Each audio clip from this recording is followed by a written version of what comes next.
Hi, this is Tim of the 1916 Company. Welcome and thanks for logging on. We're starting our weekend off right with watches. Today, leading off our lineup of heavy hitters, we've got the Grand Seiko Spring Drive GMT. This is the SBGE285 2022 launch. You can see the watch features a compelling combination of a 41mm titanium case with a GMT function and a dial that is intended to evoke the mists that shroud the mountains of Nagano in the winter. So the watch, of course, in titanium is very light, and one can even describe this dial as a sort of take on the famous snowflake, albeit with more overall functionality. The watch is easy to wear on a 16cm circumference wrist, as you'll find, though large, it's more full-sized than oversized, and thin enough that it will fit underneath the cuff. My wrist is 16cm circumference. You get a real good sense of the watch's fit. I could recommend it for a wrist of 15cm circumference and up. Grand Seiko using titanium that is hand finished using their spinning tin plate Zaratsu finishing method that requires about 3 years to master. So I often compare Rolex and Grand Seiko in terms of quality. They get there in very different ways, with Grand Seiko incorporating a lot more hand finishing. And that continues on the dial, where all the dial furniture, logo, date frame, hands, and indices are finished on micrometric diamond-tipped milling tools by artisans who do this specifically all day long. We have a 24-hour format and a 12-hour format. The two time zones are independent of each other. The watch is 100 meters water resistant. You can see there's no shortage of luminescence. It's easy to pick out the 24-hour hand. And then we have that distinctively smooth, unstepped glide of a spring drive hand. No batteries, no capacitors, no motors, and yet it is quartz accurate.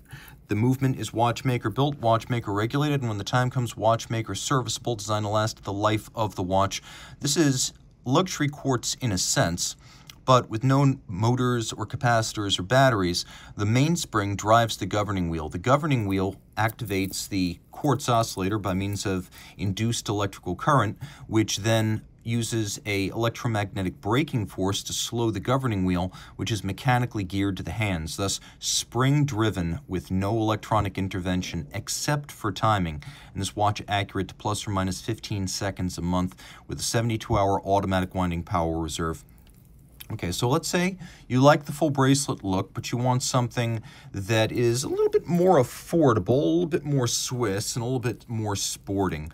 Well, we've got that right here with the Oris Aquis date Calibre 400. So we've got a lot going on here. The watch is 41.5 millimeters in diameter in steel, but what really sets this apart, 3 numbers: 5-day power reserve, 10-year service interval, 10-year warranty. You get all of that with this Oris. We have a dial with green sunburst and a gradient fade. No shortage of luminescence. The watch has that in abundance. Also note the seconds hand here has been loomed, making it easy to tell whether your watch is running in the dark of the depths.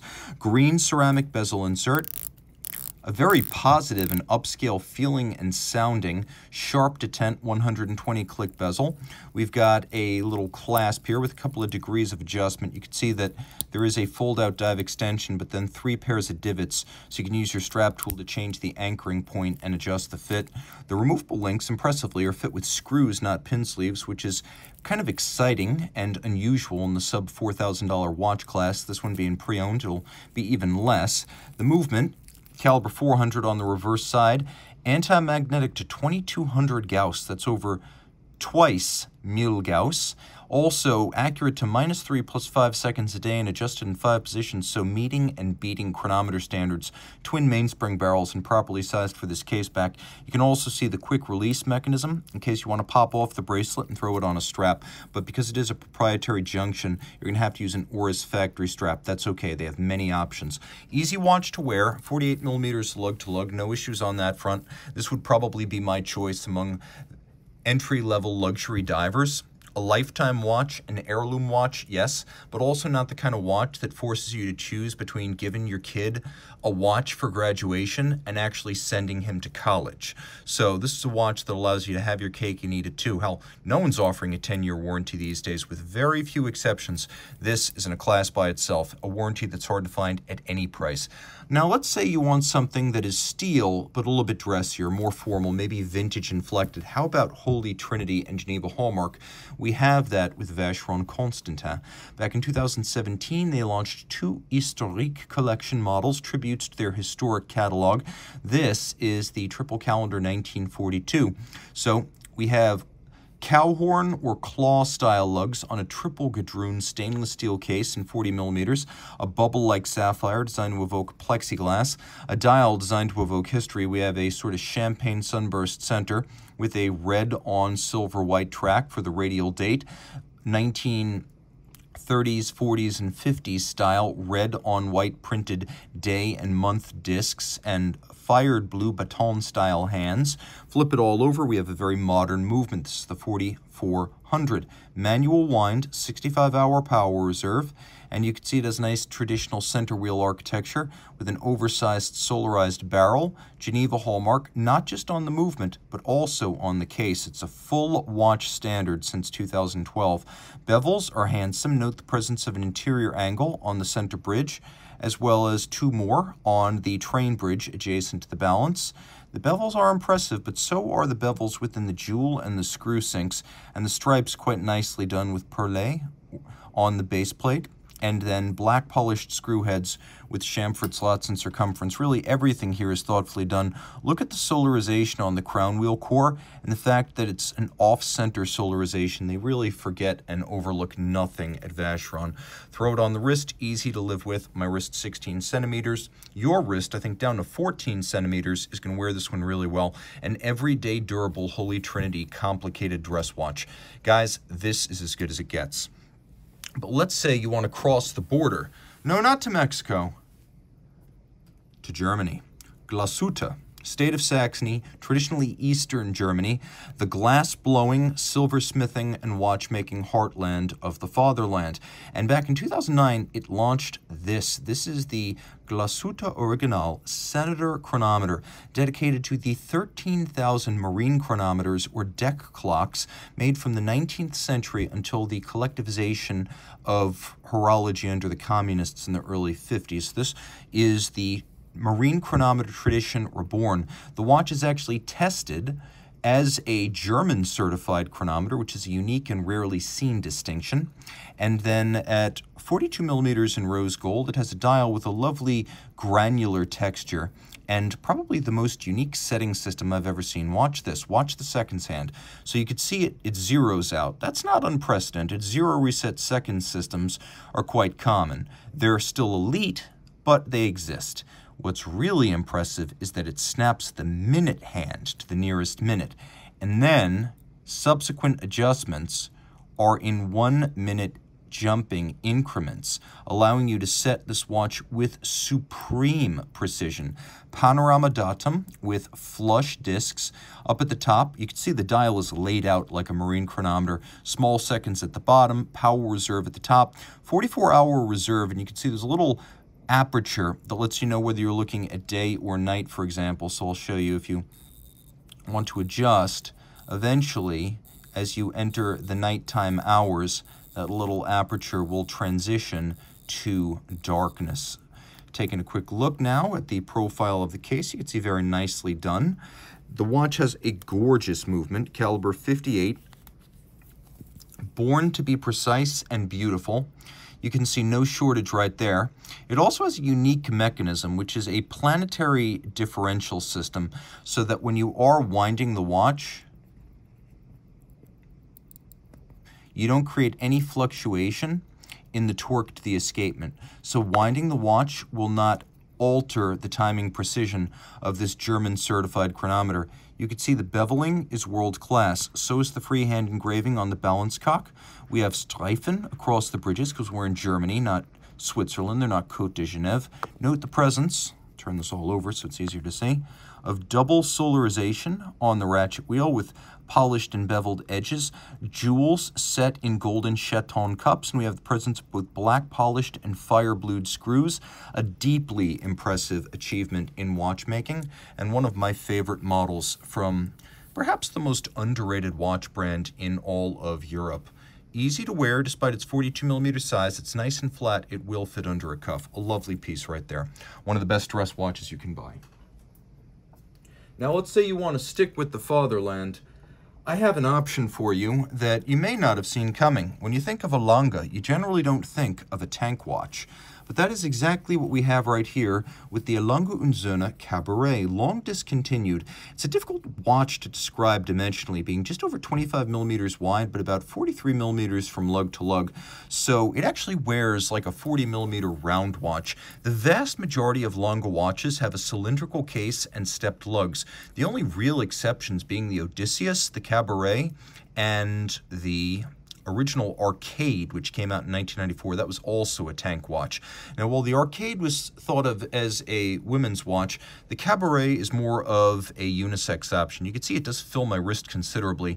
As a non-round watch is always going to wear larger than its stated size. 25.5 does not describe the fit of this watch. It wears like a 40 millimeter round watch, and it's thin. The dial is blackened, but it's made of sterling silver. We have everything we'd expect from a Lange, including the panorama datum, and on the back, a movement finished with no expense spared. Sure, it's not as big as other Lange movements, and it's not as comparable in complication, but in terms of refinement, no corners cut, mirrored anglage, German silver bridges and plates, nickel copper zinc with that lovely golden hue. We have the Streifen again. We have both polished and fired screws. We have jewels set in chaton and then pressed and screw fixed into the bridges as it would have been done in the pocket watch era.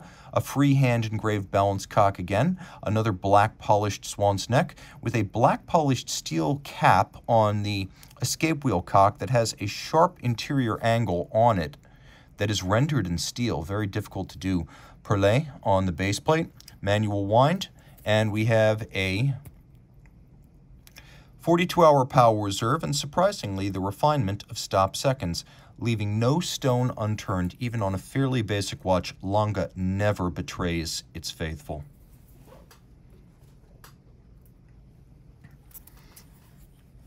Now, blink and you'll miss it. This is actually a modern version of an old watch. In 2021, FP Journe celebrated 20 years of his automatic watch series, the Octas, by bringing back the original model from 2001, the Octa Automatique. Now, this is a far more refined watch than that original, but it is the classical image of an FP Journe Octa. Yellow gold dial, platinum case, and this was available 40 millimeters, 99 pieces. This is a limited edition. We have a silver guilloche dial on a solid gold dial with a lovely frosted finish. Dial side assembly screws, a distinctive feature of every Journe watch since his original wristwatch prototype of 1991. 120-hour chronometric power reserve, but it will run longer than that for almost 7 days, 120 hours before it actually stops. Let's see, are we going to be able to roll through the date change there? Yes, we will. And you can see that the watch features a charismatic and fun-to-operate quick-set system for its double-digit date, which, like the Glashutte, is perfectly flush disc to disc. Turn it all over, you can see another feature brought back for nostalgic purposes, the old brass movements. Now, you can see the brass Calibre 1300 with a 22-carat Grand Orge, or barley corn rose lathe pattern. Everything else nicely decorated, and the quality is a little bit of a step up from the early era of FP Journe. Quality of Journe finishing has been getting better and better over the years, to the point that it really need make no excuses. But you buy Journe watches for their invention, original design, and original solutions to watchmaking challenges. A lot of people ask me, why is the rotor off-center? And Journe explained this to me in terms of the need to create a dial side that was expressly engineered to mate with complications, because this movement was designed to drive complications. And that, for some reason, had a knock-on effect that moved the rotor off-center on the reverse side. So that's the reason for that. Not a big watch, 48 millimeters lug to lug, 40 in diameter. In platinum, it's weighty, but not oversized or overpowering. And it's thin enough to fit easily underneath the cuff. Elegance incarnate, and probably the design, or at least the color scheme people think of when they think of Journe watches. Journe's always said he designs his dials first, because if the dial isn't attractive, why bother with the rest? And he nailed it with this one. That said, I will play favorites. This is one of my favorite watches of all time, and my favorite watch on the show today. Patek Philippe 5235G Regulator. Launched in 2011, although not distributed in real volumes until 2015, it was a challenge to implement the advanced research series technologies that underpin this movement. Now, the model you see right here is the white gold version that was discontinued for rose gold in 2019. This is my preference. I actually like it this way, but the rose gold's maybe a little bit more striking in terms of color, contrast, and warmth. So pick your favorite. You can't go wrong. 40.5 millimeter diameter white gold case, and you can see it's designed specifically to echo the historic 3450 and 2448 perpetual calendars. Angular lugs, cylindrical case, conical bezel. We have a distinctive vintage Patek Philippe logo on a buckle, which, as far as I know, has never been used on any other model line but the 5235s. And then the dial, much like a DeLorean, or I guess these days kids would say the Tesla Cybertruck, a vertically brushed steel-like sheen with a couple of different silvers and silver whites, all the printing blue on silver. And note the discretion of the logo. It's not printed, it's actually engraved, both the name of the company and the city of origin engraved. You can see subtle faceting for the windows, making for more gradual transition from dial to disc. Regulator style dial with separate hours, minutes, and seconds. It also features something that was long a weakness of Patek calibers. Not an issue here. Hacking seconds present and correct. Annual calendar, Patek's original invention from 1996. One adjustment per year annually during the jump from February to March. And you will be hard pressed to find many other Patek annuals that do not include some kind of a moon phase. This watch is distinctive in many different ways. Full aperture calendar, no moon phase, regulator dial. Try to find another one like that. The new movement, larger. It may look like a 240 micro rotor, but the 31260 is a new generation. The base caliber is 31. With the module, it's even bigger, which is why it fills this case back fully. Micro rotor automatic on ceramic bearings, 22 karat mass, 48-hour power reserve. A wonderful architecture. Not only is it bigger than the 240, but you can see this lovely crescent that sort of splits the movement from winding and escapement, and then on the other side, drivetrain and power source. A lovely little finger bridge style arrangement, much like a vintage pocket watch. The finishing is world-class, but the real secret here is the implementation of silicon parts from the Advanced Research Series. We have the silicon anchor, escape wheel, and Spiromax hairspring. So the watch operates with an unlubricated escapement and an anti-magnetic full assortment that makes it highly durable against those kind of flux density interventions. Easy watch to wear. Again, 40.5 millimeters. I could recommend it for a wrist as small as 14 centimeters circumference, and it is a beautiful and original design that Terry Stern has described as one of his favorites from the era of watches that he has designed and the era which his design has dominated. So this is a very special piece to me. This would be my choice from what's available today. But I have one watch that, apart from my personal affections, is probably the most special. And that is this Grail Watch 9, a collaboration between Moritz Grossmann of Germany. Kari Voutilainen, who needs no introduction, is the creator of this dial, with aesthetic inputs from Waco of Rake and Revolution magazine. It's a limited edition of 6 pieces in white gold, a beautifully traditional 37 millimeter case size, and you could see that by making the case smaller, the lugs can be broader and more beautiful. This is exquisite welded lug case construction with a dial cut from German silver on a rose lathe with exquisite patterning. You can see several different patterns, all applied tri-Arabic numerals and indices. At Moritz Grossmann, they make their hands themselves, cutting them, polishing them, and firing them. And here you can see a lovely purple, maybe violet brown with a little bit of a gradient of color along their edges. It takes more skill to fire them this color. A shorter firing than you would get with blue. If you fire something indiscriminately forever, it turns dark blue. If you restrain the exposure to heat and pull out knowing that it'll continue to cook even for a few seconds after removal of the heat, you can achieve this wonderful, lustrous violet brown. And again, they do cut and polish these hands manually. On the reverse side, you can see that they also use that treatment on all of the screws, albeit the ones that are not polished. You have both. Exquisite freehand engraving on the escape wheel cock and the balance cock. You'll also appreciate the extraordinarily broad stripes on the three-quarter style bridge. Also, the attention to detail. When you're building watches by the hundreds, not the thousands, you can do things like this. Every single character that you find on the bridge has been freehand engraved. We have double solarization on the ratchet wheel, an extravagant, extensible spring-loaded click right there that prevents it from running backwards. Note the click is black polished, as is the crown wheel core. All of the sapphires are clear corundum, not synthetic rubies. Same material, but with a pale color that matches the watch aesthetic perfectly. You could see that the edges of the bridges are immaculately beveled, and that the engraving here is quite a bit more complex than we saw earlier on the Glashutte and the Lange. They make their own balance wheel, which uses variable inertia bolts. And so most of the adjustments are done using the bolts on the, or I should say the screws on the balance. The micrometric screwed adjustment mechanism used primarily for the correction of beat error, from what I understand. And then, of course, this watch, 42 hours manual wind power reserve with a wonderfully traditional slow beat rate.